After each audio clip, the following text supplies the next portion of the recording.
Alright, what is this? It's a Saturday afternoon, man. Going stir crazy, trying to keep my mind off of watches. For those of you who don't know me, I have a watch addiction. And I love all my watches. I love this watch here, this Seiko SBDC 125. One thing I want to let you guys know, it doesn't matter how much I fall in love with a watch. I always want new stuff. I think it's an addiction. I think I'm just mainlining, getting new stuff, so I try to slow down. And, you know, there's watches I constantly want, but I've also learned from experience that you can overload and actually regret having too many in your collection. So it's a constant battle with me. I've been trying to stay busy, trying to get my mind off of watches, off of the watch obsession. I have failed. I've totally failed. Which I think what's disturbing about my failure to get off the watch obsession is I've actually been productive. I've been doing a lot of stuff. I've been increasing my kettlebell workouts, doing more research on kettlebell routines to put more variety into my routines. I've been doing around the world, 70 pounds, you know, big forearm builder. And been eating a lot, been eating like a 16-year-old high school football player. Probably gaining weight. I think my wife next week is going to make, she'll find some recipe. What is she going to do? She's going to make pecan sour cream coffee cake. I think I'll have a slice. I'll have one slice. It's going to be insane. My wife and I are watching Poldark on Amazon Prime. Some dude with a swashbuckler shirt and his wife, Demelza. They live in Cornwall around 1775.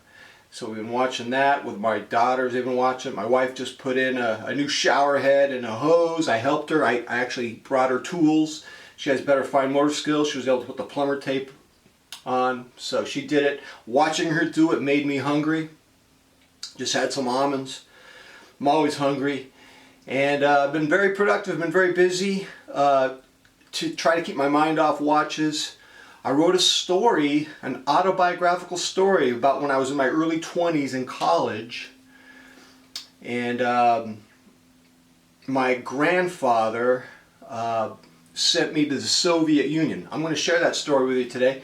Maybe it will help get your mind off watches for like 5 minutes. Maybe. And so I sent this story to a literary magazine. I don't know if they'll publish it or not, but I'm proud of the story, and I'm just going to share with you a basic synopsis of it. So, 1984, I'm in college. My grandfather, who is a communist, he has the card. He's a communist. He's in love with the Soviet Union. He goes to the Soviet Union all the time. He goes to Cuba all the time. He's friends with Fidel Castro. And, you know, I'm not really drinking the Kool-Aid, man, but he wants me to drink his Kool-Aid, so he sends me to the Soviet Union on a 2-week tour with a bunch of other college students.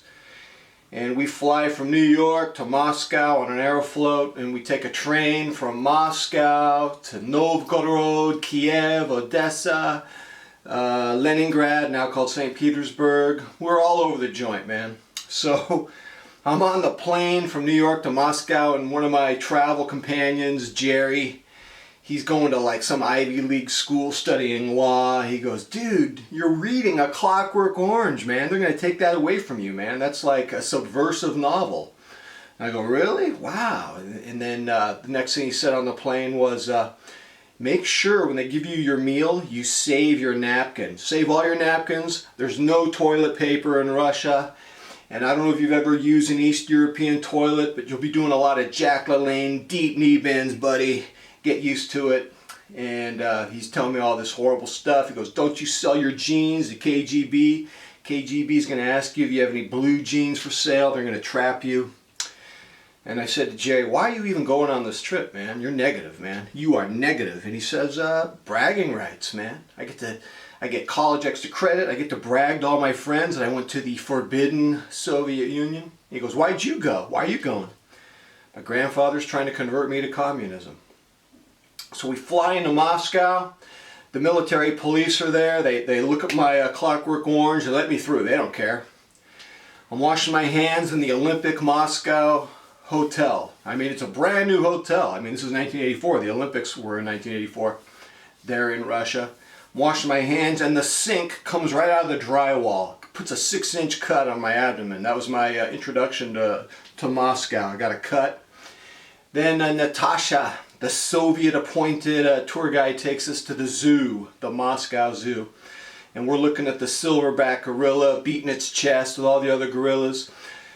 And here I am in my early 20s, and a beautiful woman dressed in black. I mean, she's wearing an expensive black outfit, a dress with pearls, brunette, stunning, luminescent eyes. And she sparks up a conversation with me at the zoo. And she says, you are very strong. I can tell you are American. You look very strong. And we love strong men in Russia. Russian women love strong men. I'm going, yeah, keep going. I'm liking this conversation.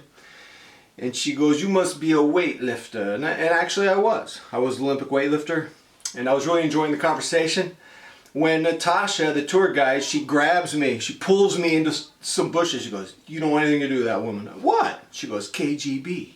She's trying to entrap you. And I'm thinking, well, how do you know, man? Do you know this woman? Maybe she just likes me. Maybe I'm just amazing. She wants to talk to me. But Natasha ruined that situation.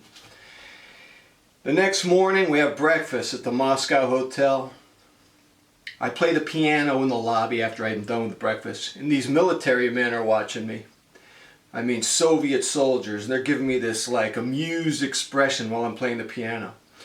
And here's the thing you got to know about Russia and me and piano. First of all, I'm an amateur pianist. I'm somewhat of a charlatan. Like, my technical expertise is lacking, and I compensate for it by being somewhat of a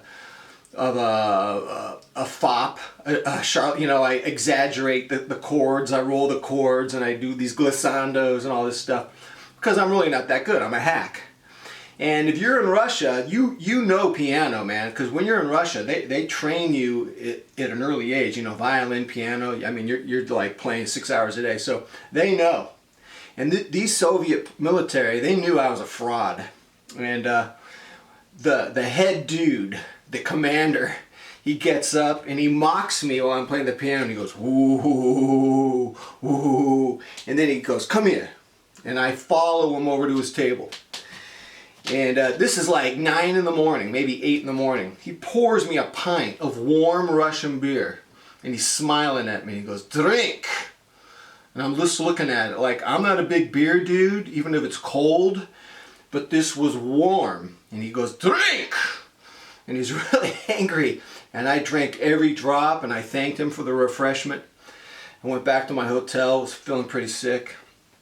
So we take the train to Novgorod, and I get sick. I'm not feeling well. I don't even want to go to this museum or with this tour. I don't want to go. I told Natasha, I'm not going. I don't feel well. She goes, I'm getting you a doctor.